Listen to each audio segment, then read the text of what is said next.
Oi. Forcing passes, growing too lateral, being a bit loose with the shape. Well, breakfast at Argentina, I'll give you one guess, and it was, in fact, steak.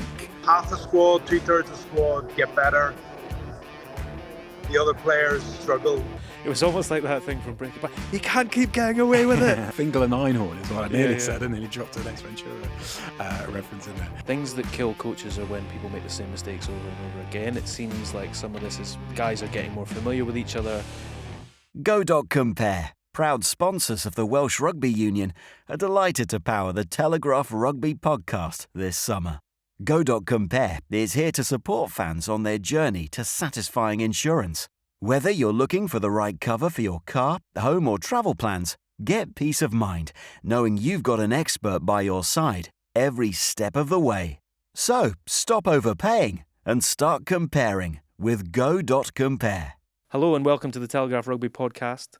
We've just witnessed the Lions squeak to a 21-10 win against the Waratahs. My name is Alan Dimmick. I'm commissioning editor for Telegraph Sport, and I'm joined, as ever, by Charlie Morgan. And straight off the bat, Charlie, what did you make of that one? Fewer redeeming moments, more clunky moments. At times, certainly the second half, felt like one big clunky moment, but that doesn't mean that there aren't so many takes we can take from it. Yeah, we're going to be flying around with the takes. In fact, we're going to be getting them from on the ground. Gavin Mairs is phoning in from Sydney. We've also got a familiar face coming back. Charles Richardson's going to be getting in touch from Argentina. He has just scoffed down his breakfast in La Plata. He'll be telling us about what the vibes are like in the England camp, particularly after a certain big bit of news. And we'll be picking the bones out of yet another Lions match. Here we go. Right, straight off the bat, Gavin Mairs is joining us from Sydney. And Gav, first question, did that feel as disjointed in the ground as it did watching it on telly? It really did, Al. I mean, it's, we're game 3 here, and the way I saw the first half, it felt like the Lions had utter dominance in the scrum, and their lineout was going really well. And it felt with that set piece dominance that we would see the most commanding second half of the 3 games so far. And yet, from that position, they just seemed to totally lose their way. And I think worryingly, we saw a reoccurrence of the clunkiness in the attack, but also really Andy Farrell will be furious at the breakdown work, I think you can correct me if I'm wrong, but I think it was maybe 10-1 in penalty count at the breakdown. And, against this Waratahs side, which is missing a lot of Wallaby players, that just simply isn't good enough. And it meant that the Lions were struggling for any sense of cohesion, building any pattern play.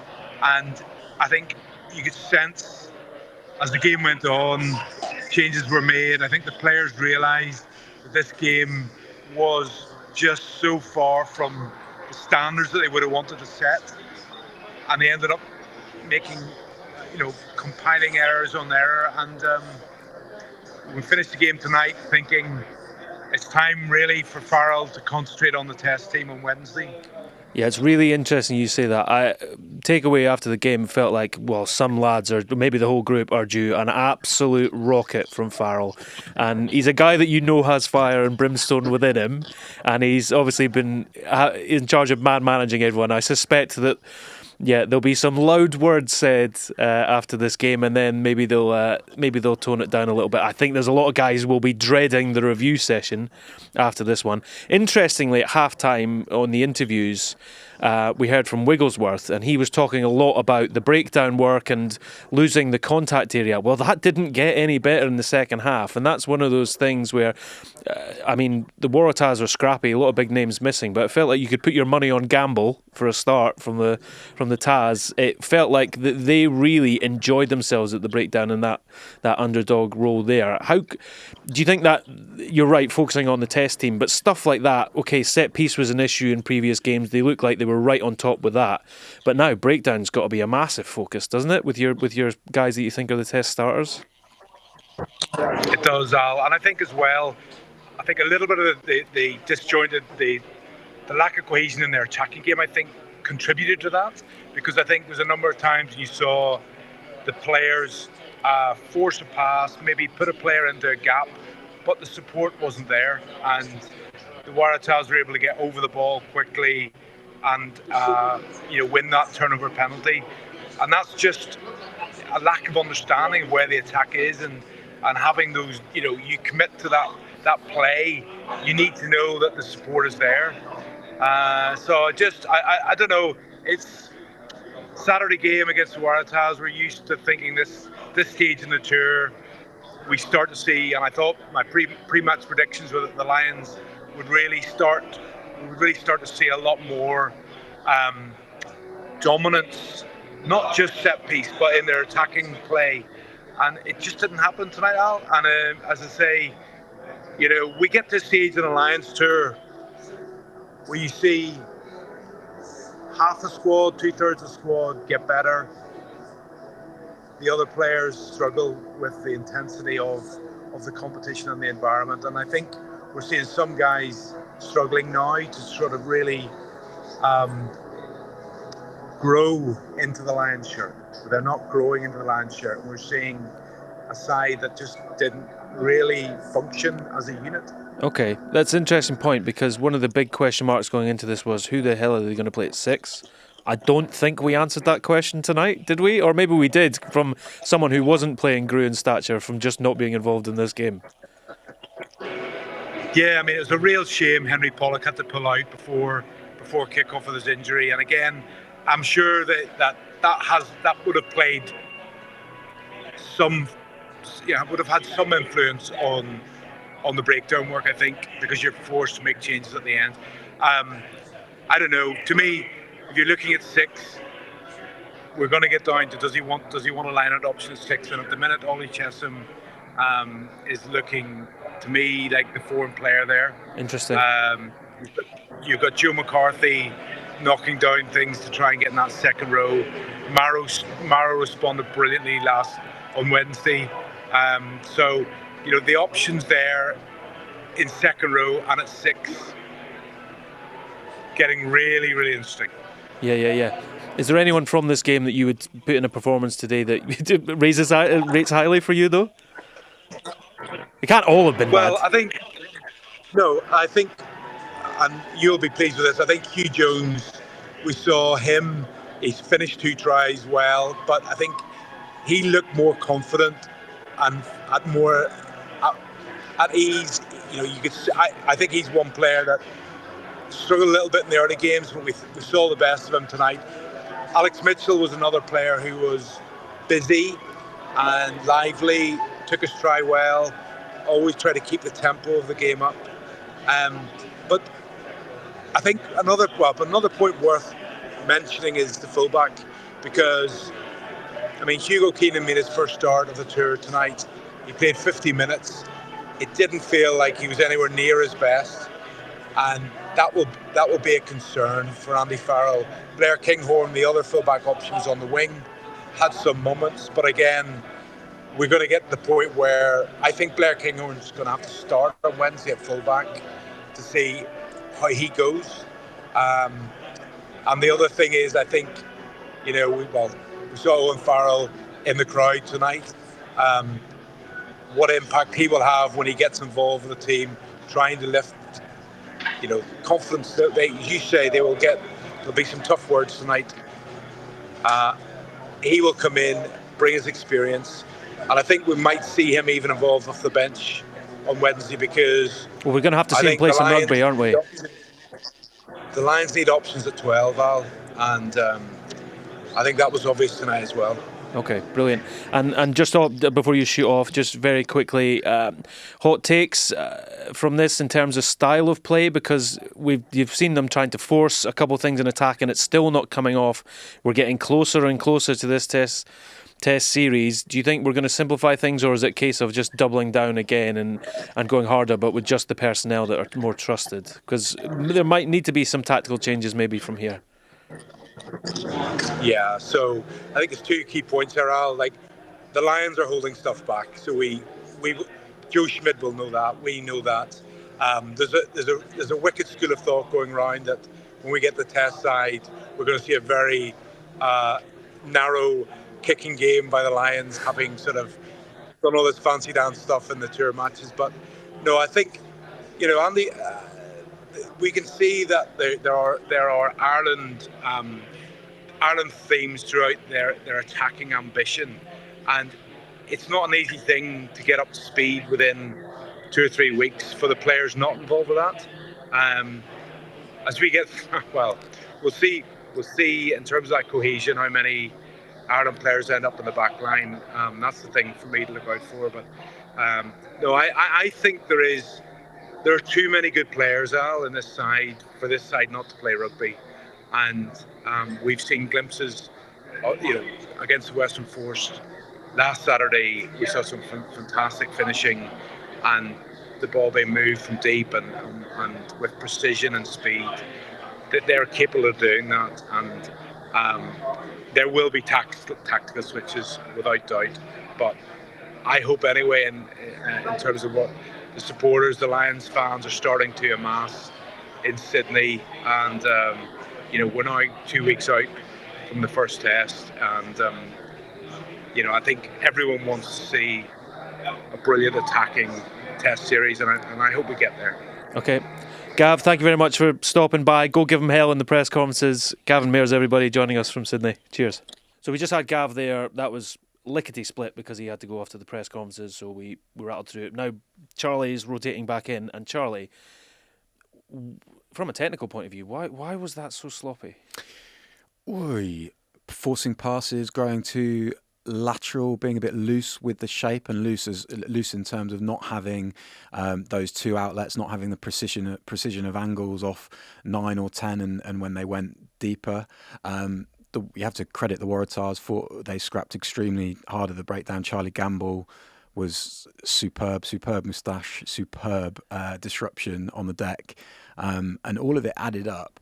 That's maybe a bit of the kind of, loosely the technical side of it. Emotionally, it looked flat and subdued as well, I thought. I think those two things are tied though, because the vibes you were getting from what was being said after the match was physicality, who kept getting mentioned, and they really needed that punch of a carry somewhere. And with the exception of Earl being very keen to carry, you wouldn't say that there was anyone there that was like, oh, they're absolutely blasting them apart and getting that go forward, which you need if you're going to have the right to go wide. Every game, we're not going to talk about my piece about Joe McCarthy and Maritoji again, but every game I have felt more confused about the Lions' back five, and Tyburn getting another go at 6 because of the late withdrawal of Henry Pollock. Which fair play to him for agreeing to do that. And that's what these tours are about. Actually, I think that contributed to them having a really solid line-out operation. Actually, having that extra jumper in the scrum went well, but it may be knocked out of kilter the kind of carrying rotation that they'd have. Earl was good, and actually watching the Argentina game back, he was really willing. Keen is a good way of putting it. He's really willing in that game as well, and he's just such a super fit guy, isn't he, that he's going to still be going hard sort of in the last quarter on both sides of the ball. But yeah, just that lack of urgency for me is really interesting. And just one more point on that. We're at the time of the tour now when potentially players are feeling a bit deflated that they're not absolutely in the test mix, but this hasn't felt like a two-tier tour, has it? It hasn't felt like that there's been this real separation between the midweek sides and the test side. But I wonder whether that starts to happen now. But this team today was the most grab bag team. Yeah, it was, but I still thought that there were big opportunities there. So Keenan and Kinghorn. You were so close to saying Keenan and Kel. What's Fingal and Einhorn is what I nearly said. I nearly dropped an Ace Ventura reference in there. But no, there was still Burns starting. We would have thought he would be right in the test mix. Finney Beelum is absolutely in the test mix. There were opportunities there. The Northampton Saints halfbacks there to sort of really grab, even if it was going to be apt to absolutely kind of solidify their place on the bench for the test. That was a chance that was there, and all of those chances just sort of faded a little bit. You know what's just hit me there like a dropped piano is almost every Lions game you can think of, or the ones that you have recall for, are the ones where there are emotional turning points in the game, where there are just really exciting moments, either side of the ball, a big error or something big. I just didn't feel like there was any of those. It was not staccato at all in a good way. You know, there wasn't any of those moments where you're like, oh, that's really turning this game, or oh, that's where it all went wrong. It was just sort of like, ugh. Yeah, even maybe the Waratahs disallowed try from the maul when there was a bit of obstruction there. Yeah. But even then, that was the Lions are still sort of have them at arm's length, and that's sort of the way it stayed. And Mitchell's try, which was nice. You know, that was the line out was better. That was a clean catch. I was going to say, coaches Fogarty and DL probably are fist bumping under the table at the moment, because there's certainly not doing a lot better. Certainly not in view of any other coaches for sure. But that was nice, wasn't it? Clean catch, decent maul, a little fade around the back from Finn Smith and Van der Merwe, and Alex Mitchell doing. I think in the first half maybe he shoveled that pass and the Lions kind of run out of room, but he's sold the dummy and scored himself. But yeah, it did. You're right. It just drifted. It drifted in sort of a haze of scrum penalties to the Lions and handling errors from the Lions. And then turnovers from the Waratahs. And then breakdown turnovers from the Waratahs. Yeah. So right, I'm just going to jump straight into it, because it's a key part of what we do now with these, because the games are all so regularly is who's up and who's down on that. So who have you got? Let's start with the positive. Who's up for you? Scott Cummings, real redemption story, and let's talk about his interception early on when, some really tidy phase play from the Lions, and then it's Tuipulotu tries to feed Keenan. There's a spill. We think the Waratahs are going to break away. There is a miraculous recovery and interception from Cummings. You're like, this guy's an athlete. Okay, there was a real that's Mr. Gilmore's jacket. It really was, hip to lip.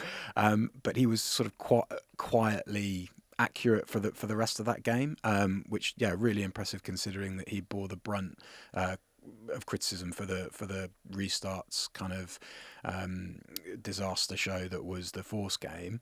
Ben Earl, we've already mentioned. I thought he was quietly good, and he is one of a few sort of fighting for that 20 at stroke 21 position, depending on whether the Lions go 5-3 or 6-2. His ability to cover 12 potentially mitigated by Owen Farrell arriving, but that's the real crime. But that's the real crime. That's what we've really been denied. But no, I thought he was good. Finney Bealham obviously as well. He has stolen from a late draftee to test starter nailed on now. Maybe nailed on. Well, I certainly in with a good shout. Tag Burlon came on and was given a bit of. But the scrum certainly was good throughout the match for the Lions. Right, Doon. Who's gone Doon? We didn't mention the centre Hugh Jones in the ups, so you add him there. Finn Smith a bit scrappy, maybe a bit grasping to try and make things happen. I don't know. In his best games for Saints, he's really serene, and he is absolutely happy with taking. If you think of his performance against Leinster, he will happily take unfussy options, carry himself because he knows that with patience that his side will work space. I thought that was maybe missing a bit. Tyg Byrne, lots of spills from him. Mac Hansen, another one of the frantic ones. Keenan. Looked like he hadn't played in a while, which is absolutely what position he's in. So that was kind of unsurprising. An example being his missed tackle on Darby Lancaster for the first Waratahs try. He makes that 10 times out of 10 for Ireland. He's so good at shutting the door in those one-on-one tackles. So yeah, tricky night for a few players, I'd say. Yeah, I think to go from what's up and what's down. I mean, I think genuinely set piece is something that they'll be pleased about. It's things that kill coaches are when people make the same mistakes over and over again. It seems like some of this is guys are getting more familiar with each other and they're sorting them out, and they're letting other things go by the wayside. You're right to highlight Cummings. I think just good on him for getting stuck in and just doing the stuff that he's good at, and just being a sort of engine on legs and just going and going and going, because he's a big lad that throws it about. Like if you try and do the other stuff, it's probably not great. So I'm really pleased for him, and I think Earl is really interesting. And I feel like we're going to get to Test 3 and we're still going to be talking about the composition of this back row. But Ben Earl, certainly, if you were to say to me right now, he's the guy to come off the bench for the Test team, I'd be like, great, because the industry that he has is phenomenal. And yes, he'll do the nice stuff where he'll take an outside arc and he'll carve around someone from turnover ball and he'll make you a good 20, 30 yards. Fantastic. But it's the fact that he's willing, and I feel like we say this about all the guys that we're saying on the up at the moment, is showing willingness to carry and go again and again and again. It's what made Conan so great in the last game, was that he always seemed to pop up at the right time. So Earl has been really good at that. But going and I think it's not a surprise to anybody that centre pairing, who are so good for Scotland and so good for Glasgow, can perform a try. I think you said in the office, actually, when Hugh Jones scored his first try, you were just like, it was almost like that thing from Breaking Bad. He can't keep getting away with it. It's like, we've seen this so many times before, where it's that just sort of little drift, and he's given it to the guy that's right beside him and he's through because he's running that fantastic line. So they nearly scored from it against the Force, didn't they? I think it was, and Hugh Jones just got scragged, but didn't get away with it the second time in the Waratahs. Yeah, so down, I don't want to labour the point. Keenan looks like a bloke who's struggled with his calf and illness, and they just needed to see how he goes, and that's the reason why him and Kinghorn were on the pitch at the exact same time. Kinghorn, I think, certainly looks like he has all the things that make him probably the front runner now. Byrne, and I think this is an issue to talk about generally, is and it probably takes us quite nicely to the next segment we do, where we talk about a certain squad member getting called up. Is Byrne, fantastic servant, does a lot of work, does a lot of unseen work, obviously gets his hands very dirty when he's digging for a ball and gives you a great line-out option. I wouldn't say that was a match where we were saying great leadership in that game, and that's not to besmirch him in any way. It's just that it felt like there was no one taking that game by the scruff of the neck, no one pulling people in and saying, do this, do that, we'll simplify it, we'll do yada yada. And maybe there's the test team is going to end up having all those guys that do that kind of thing. Maybe. Yeah. No, absolutely. Just that we're talking about a Lions game drifting is an indictment on the leadership group, really, isn't it? And that has to be rectified as soon as possible. Okay, we are now going to bring someone from the family in to talk about it. Just join us after this and you'll hear a very familiar voice. Good choices lead to great moments.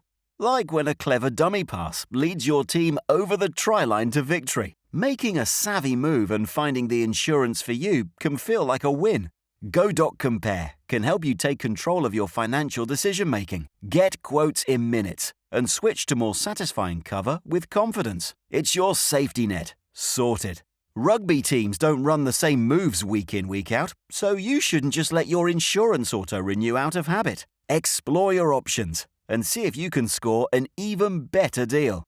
Go.compare is powering the Telegraph Rugby Podcast this summer and empowering you to make savvy decisions when it comes to your finances.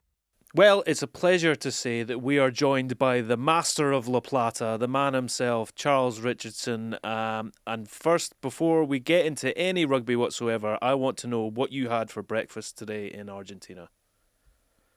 Well, breakfast today in Argentina, I'll give you one guess, and it was, in fact, steak. What I would say is it is the first time that I've had steak for breakfast since I've been here, because it was the first time it was on offer. I woke up this morning craving vegetables, and the good news was I walked into the breakfast buffet and there were vegetables. However, there was also steak, so therefore it seemed rude not to. I had steak and eggs while watching the Lions sort of do their very best to not beat the Waratahs. Okay, enough about the culinary arts. Let's turn to rugby, and there's only one talking point we really should be getting into. Charles, you're in Argentina. What has the vibe been like since the Owen Farrell news broke with the England camp? Well, obviously, we revealed that news on Thursday morning, and immediately I put it to Steve Borthwick in his press conference when he was announcing his team for the first test against Argentina this evening, that he's always said that he has, correctly has 3 world-class fly halves, but now he's got a fourth to add into the mix, and he sort of answered in a quite politician, diplomatic style of, I'm very happy with the fly halves that I've got. He would not be drawn on whether we will see Owen Farrell in an England shirt this autumn or even beyond that. Then yesterday at Captain's Run, we spoke to Jamie George, obviously a very close friend, teammate of Owen Farrell. He said that he's delighted for Owen. Obviously, I cannot understand the vitriol towards him. He said it infuriates him, I think was the word that he used. He said there's no better player in Europe to go in now and drive standards with the Lions. He also said if the negativity surrounding Owen continues, then he wouldn't be surprised if this return to international rugby for Owen might be a one-off, and maybe we won't see him in an England shirt just because he might think, oh, there's no need for it. He'll cut his losses essentially and continue playing for Saracens. He's achieved a lot in an England shirt already, and he doesn't need the circus. But he said, Jamie George added that Farrell was in a great headspace, the best he's seen, and he doesn't think that it will be anything but a positive influence on the Lions squad. So influence is a really interesting point. I'm going to come to you here, Charlie, because, well, firstly, interesting is I've got enough 10s. Oh, but what about 12s? Where are we at with that? Vibes is an interesting one to jump off of, because I suppose that with Owen Farrell, a lot of the chat around him will be like, yeah, he might be in the mix to play in the tests, he might not be, but it's the character that's the thing, because, hey, he raises standards, he's a demanding bloke, he's going to be making his voice heard in analysis sessions, you'd imagine, or will he not? Should he not? What's your take on the whole situation? My take on the whole situation is pretty complicated. I think the top line for me is that I can see the rationale for it. I think that the drawbacks probably, in my view, outweigh the rationale. To start with the rationale, he's been around this situation before. This would be a fourth Lions tour. He's achieved what he's achieved. I think today's performance. And even to go into today's performance, there's an element of chicken and egg here. Are the Lions clammed up because they feel claustrophobic because Owen Farrell has just rocked up on tour and they have heard of this ability for him to drive teams forward, or are they playing like that because they need a presence like Owen Farrell? I would argue also that what's Johnny Sexton is seen as a very similar character. So what's he doing? Is it that Andy Farrell needs a Johnny Sexton-like figure, even embedded more closely as a player as well as a sort of player coach? It's very interesting. Onto the drawbacks. The way that Owen Farrell went for Racing last season, he didn't look durable. He didn't look in form, apart from flashes of the game against Stade Francais, which was a really crucial game for Racing. Nonetheless, he was battling for form, and notwithstanding those injuries, there is now very little. Andy Farrell has not given himself. He's not going to get any sympathy whatsoever if Owen Farrell either is picked and plays and is poor, or is picked and is played and then breaks down, and we've seen how difficult that can be. Like Hugo Keenan, great example, come in and has taken a while to sort of find his feet. Tyke Furlong as well. That to me is why it is a significant and potentially unnecessary gamble. But the vibes point and the influence point is something that we can't really judge because we've never been in a squad with Owen Farrell. No. What I would say is that teams that feature Owen Farrell don't get bored with taking unsexy options. If they do, they get told. If they do, they get told off. The shape that they play with is pretty precise, and those things seem to be lacking for the Lions at the minute, who are overplaying. They're being too lateral. So, to me, this game showed more of the rationale behind them bringing in Owen Farrell. That doesn't mean that I would have done it. Yeah. In keeping with the fact that this is a flash pod that we do immediately after games, I can tell you what my initial reaction is when we broke the news. My first thought was the Lions probably need a domestique, a water carrier, someone that puts in the hard yak, and they've called up a general. Like, they've called up a guy who is used to barking at fellas and telling them where to go and what to do and follow me over the top. Now, that's really interesting because what we will see now is if he lives up to that actually growing reputation as someone who has a real empathy, and that someone that can perform a more pastoral role, because that's what they need, especially if there's guys that need to get there and aren't quite getting there soon enough. If he is not up to scratch in terms of playing, you look like you're going to raise your finger. I had one point that I haven't seen really raised more widely yet, and it's sort of got two parts. One is that we kind of come to accept that this is a more mellow Owen Farrell. One thing that I would say that potentially supports that is the fact that he had a really tricky time at Racing staying fit. He wasn't necessarily, and when he came back, he was kept on the bench for Dan Lancaster, a very young 10/12 to play ahead of him. And Dan Lancaster had a very impressive season. He wasn't perfect by any means, but he and Racing weren't particularly good at all. But Dan Lancaster didn't look out of place and was part of big wins. I think they went down to Toulouse and won. That shows to me that Owen Farrell is capable of being in this pastoral role, and that's something that we know that George Ford can do from this last Six Nations. You've helped me with this segue here, because I'm going to nip from you to Charles. There is fantastic evidence of George Ford doing exactly that. And it's because I feel that is what Owen Farrell's role can be at best within this Lions squad. It will be fascinating to see whether he can do that. So that's a really interesting point, because, okay, apart from the fact that we keep getting told that Farrell is likely a 12 first and a 10 second on this tour, Charles, a penny for George Ford's thoughts. I mean, he looks like he'll end his career never being a Lion. He's obviously in line to get his 100th cap for England. Is this a bloke that should not have been called up, or what's the vibe with you? Well, that's quite nuanced, I think, because I don't think George Ford would ever have been expecting to have been called up when Elliot Daly was injured, because there's a square peg, round hole scenario here with Owen Farrell and replacing Elliot Daly, isn't there? So I don't think Ford is necessarily thinking, damn, my old mate Owen Farrell has robbed my Lion spot. However, the collateral, the unintended consequence is that they now have 4 10s on tour, plus Blair Kinghorn, who can play there in dire straits. So I think the chances of George Ford wearing a Lions jersey on this tour are practically zero. It would be an injury crisis above all that we've seen before. Could he carry on to 2029? And maybe play then. I've written that I think he's the best player to never have played for the Lions. I completely stand by it. I know there are some very other good contenders, some other outstanding candidates.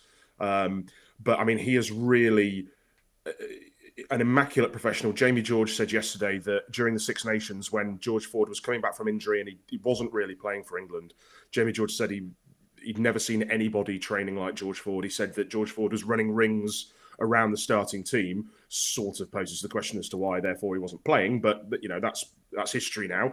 And on this tour, his influence has been there for all to see. At Captain's Run yesterday, he was leading Captain's Run. I know he's captain, but he's not out-and-out captain because he's sharing that with Jamie George.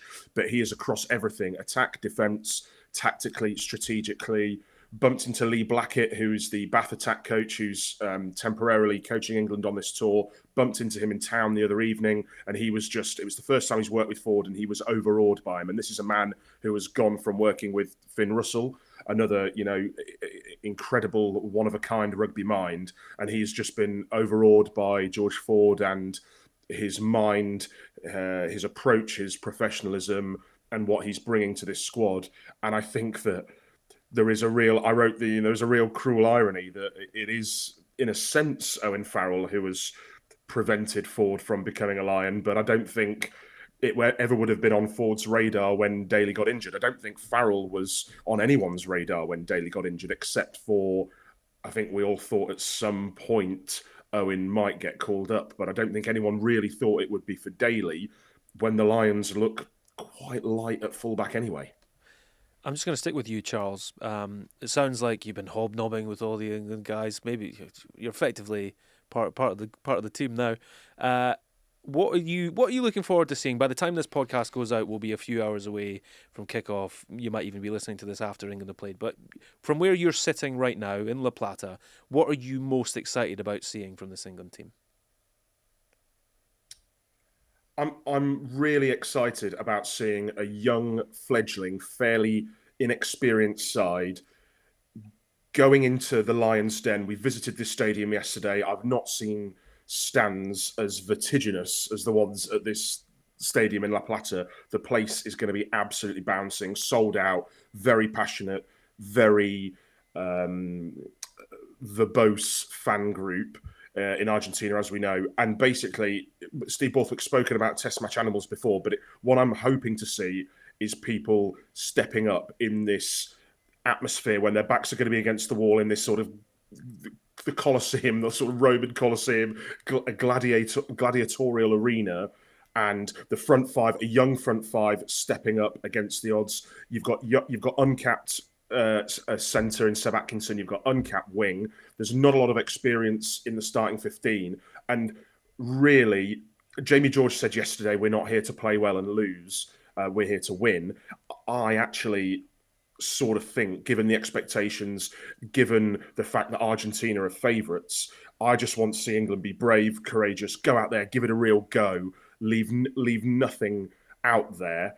Don't play within themselves, and to really go and fire shots and really step up to the challenge physically and in terms of their mindset. And if they do and they lose, then I think that they can leave that field tonight heads held high. I know Jamie George said differently yesterday. He seemed to think it was all about the result. But I think that if they just go and give it a real good lash tonight, they will probably win anyway if they do that, in all honesty. Okay, right. I'm dreading to ask what you're going to have for lunch and dinner, so I'm not going to go there. I think it's probably a right time to segue into some questions, actually. And Charlie, I believe that you had one that you wanted to ask. Yeah, very good friend of mine and very big fan of the pod, Ed, has asked, on Lions tours, to what extent do teams and players sort of reveal secrets? And is there a point where they stop and they think, hang on, I've got to play this guy again in the future. He can't know that about me. What do you think? I think on bad tours, there have definitely been people holding things back. It's kind of difficult, isn't it? Because when you've got a match like we had today where, okay, it wasn't phenomenal, but you had that centre partnership that know each other very well. They've already got a shorthand together, so that's pretty straightforward. Someone like Anthony Farrell could just turn around and go, lads, do that again. You know what you do for Scotland, go do that. Go do that for us. Cheers. I think on bad tours, guys have certainly held things back, but I think now as well, and it'll be interesting because maybe guys will reveal a bit more to themselves because matches haven't quite gone the way that they've wanted. Certainly they'll be expecting a boot up the backside after that match today. The team that goes out against the Brumbies will need to be performing really well. So I'd imagine that guys will probably be looking more at the results of those games to come, and they want to win a test series.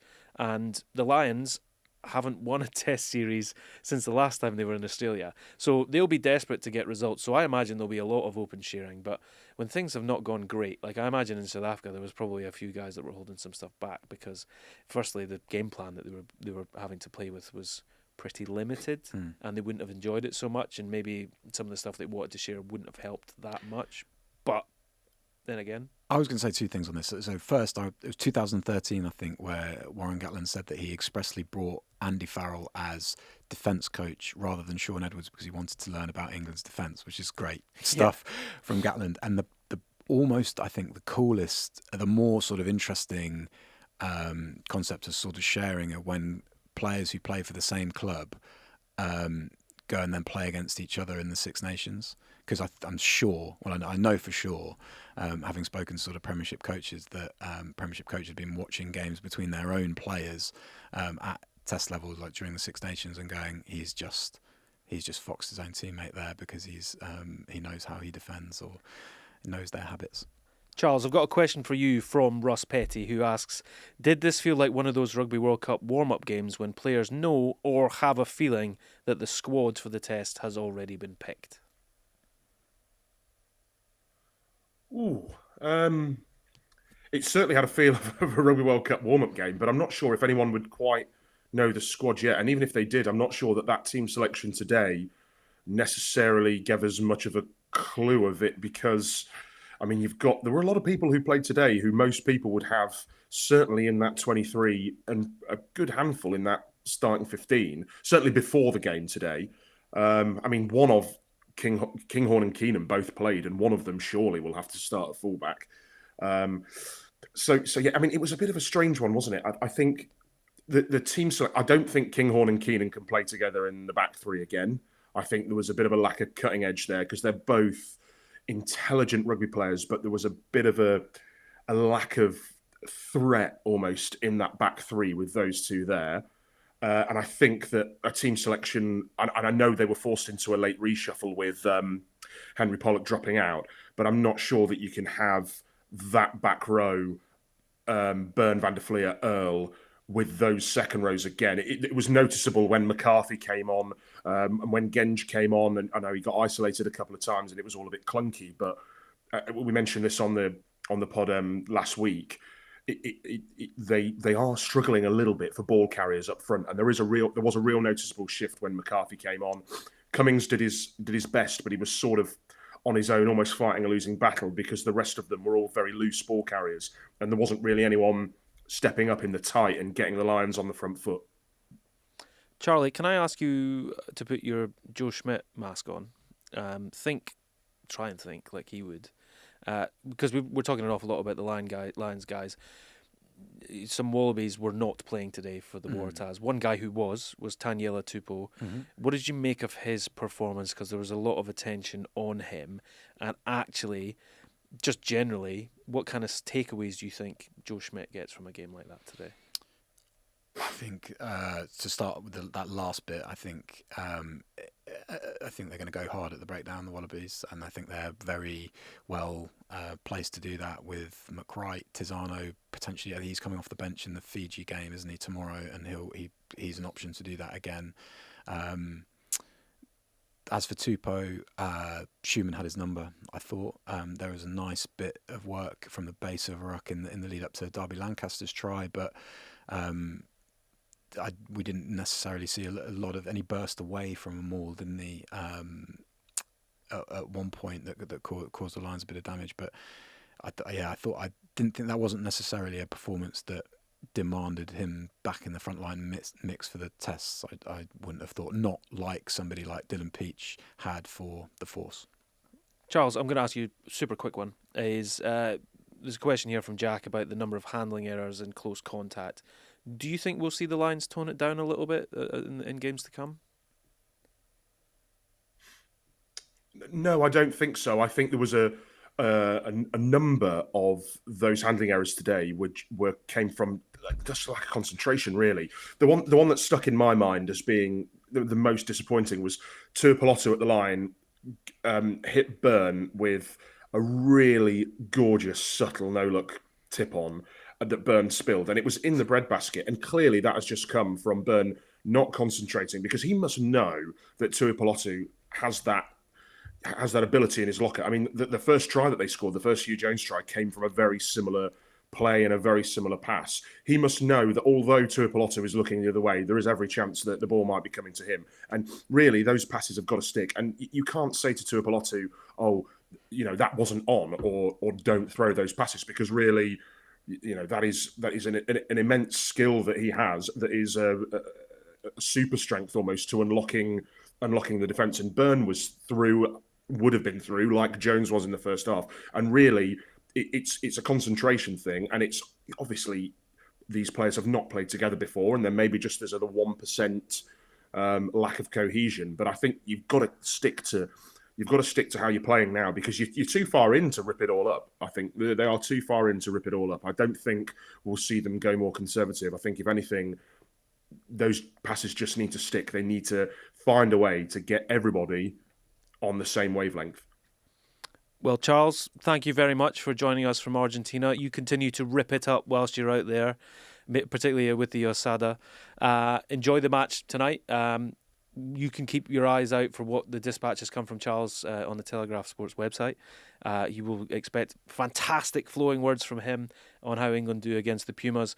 Charlie Morgan, thank you very much. As ever, thank you to Gav for joining us from the ground. That's it for another one. We're back again on Wednesday, where it's the Brumbies, and, well, the Lions have got a lot of work to do with that group there. In the meantime, keep sticking with Telegraph Sport for all our Lions coverage and our general rugby coverage, because, hey, there's other stuff going on in rugby at the moment as well. Wales just lost their 18th test in a row. Hong Kong just qualified for the Men's Rugby World Cup for the first time in their history. It's And all going on. Scotland. And Scotland beat the Maori All Blacks. So there's a hell of a lot going on. George Horn 2 tries. Okay, yeah, you're going to keep blowing the George horn. There we go. Thank you very much for listening, and we'll be back on Wednesday. Go.compare, proud supporters of the Welsh Rugby Union, is the go-to comparison service for savvy savers. We're delighted to power the Telegraph Rugby Podcast this summer and help listeners make good calls on their insurance, energy, and more. When things get tough, Go.compare has got your back.